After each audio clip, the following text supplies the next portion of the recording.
மேற்கு கரையில் பாலஸ்தீனியர்களுக்கு எதிராக அதிகரித்து வரும் வன்முறைகள் மற்றும் இஸ்ரேலின் ஆக்கிரமிப்பு விரிவாக்கங்களுக்கு பதிலடி கொடுக்கும் வகையில் தீவிரவாத இஸ்ரேலிய குடியேற்றவாசிகளுக்கு எதிராக பொருளாதார தடைகளை விதிப்பதற்காக பிரான்ஸ் தலைமையில் மேற்கத்திய நாடுகளின் புதிய கூட்டணியொன்று திரட்டப்பட்டுள்ளது.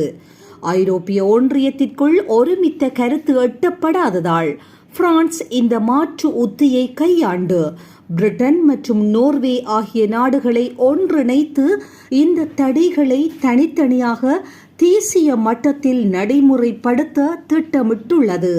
இந்த தடைகளின் கீழ் குறிப்பிட்ட இஸ்ரேலிய குடியேற்றவாசிகளுக்கு பயண தடைகள் விதிக்கப்பட்டுள்ளதுடன் அவர்களின் சொத்துக்களை முடக்குவதற்கும் நடவடிக்கைகள் தீவிரமாக முன்னெடுக்கப்பட்டு வருகின்றன. இதுபோன்ற செய்திகளை உடனுக்குடன் துல்லியமாக நீங்கள் அறிந்து கொள்ள கல்ஃப் நியூஸின் தமிழினை சப்ஸ்கிரைப் செய்வதினூடாக அறிந்து கொள்ள முடியும்.